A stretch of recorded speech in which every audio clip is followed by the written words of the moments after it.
ഈയിടെ ഇന്തോനേഷ്യയിൽ ഒരു ചെറുപ്പക്കാരൻ ഒരുത്തനെ അങ്ങ് തല്ലിക്കൊന്നു. കാരണം അങ്ങോട്ട് പോകുമ്പോഴും ചോദിക്കും കല്യാണമായില്ലേ, ഇങ്ങോട്ട് പോകുന്നത്. അപ്പൊ ഇയാൾ വീട്ടിൽ ചെന്ന് ഓരോ ഒലക്ക എടുക്കണമെന്ന് ഒറ്റ ആഴ്ച കൊന്നു. എന്റെ വിചാരം പള്ളിയിലെ ഓരോ ബെഞ്ചിനോടും ചേർന്ന് ഓരോ ഒലക്ക വെച്ചാൽ ഒത്തിരി ആന്തരിക സൗഖ്യം കിട്ടും. ഇതൊരു കൊലപാതക ആഹ്വാനമായിട്ട് നിങ്ങൾ എടുക്കുക. വിവാഹമോചിതരായവർ അവരത് പറയാനും ഓർക്കാനും ആഗ്രഹിക്കുന്നില്ല. കുട്ടികളില്ലാത്തവർ നിങ്ങളുടെ കയ്യിൽ ഗൈനക്കോളജിസ്റ്റിന് ഒരു ലിസ്റ്റ് തന്നെ ഉണ്ട്. ചില സേവ്യാസംഘക്കാർ അവരതുമായിട്ടാണ് നടക്കുന്നത്. എന്നോട് പോലും ചോദിച്ചിട്ടുണ്ട് വേണോ. ജോലിയില്ലാത്തവനോട് എന്നും ജോലിയില്ലേ, കെട്ടിയില്ലേ, കുട്ടിയില്ലേ, കെട്ടിയിട്ടില്ലേ, എന്തോത്തിന്റെ ഏനക്കേടാണെന്ന് ഞാൻ അറിയാൻ വേല കിട്ടി. കാരണം അവരിതൊന്നും ഓർക്കാനും പറയാനും സംസാരിക്കാനും ആഗ്രഹിക്കുന്നില്ല. ഇതൊന്നും ചോദിക്കാത്തതും പറയാത്തതും പറയേണ്ടി വരാത്തതുമായ ഒരു ഇടത്ത് ആന്തരിക സൗഖ്യം അന്വേഷിച്ചാണ് അവർ വരുന്നത്. എന്നെ കേൾക്കുന്ന പ്രിയപ്പെട്ടവരെ, കുറെ ചെറുപ്പക്കാരെങ്കിലും പള്ളിയിൽ വരാത്തത് നമ്മുടെ ഒരിക്കലും അവസാനിക്കാത്ത ഐസക് ന്യൂട്ടൺ പോലും ഇത്രയും ചോദ്യങ്ങളില്ല.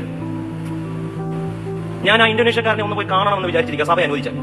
ആ ഒലക്കയിൽ ഒരെണ്ണം വാങ്ങിച്ച് ഇവിടെ കൂടെ കൊണ്ടുവരണം. കൽപ്പറ്റ മാഷിന്റെ ഒരു കവിതയിൽ പറയുന്ന പോലെ, വീണപ്പോൾ താങ്ങിയ അപരിചിതൻ എന്നിലുള്ള ശങ്ക തീർത്തു തന്നല്ലേ.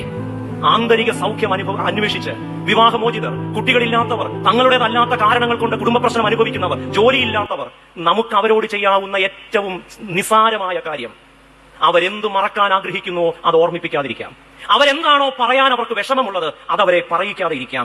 എന്ത് കേൾക്കാനാണോ അവരാഗ്രഹിക്കാത്തത് അത് വീണ്ടും വീണ്ടും ചോദിച്ച് അവരെ ദുഃഖിപ്പിക്കാതിരിക്കാം.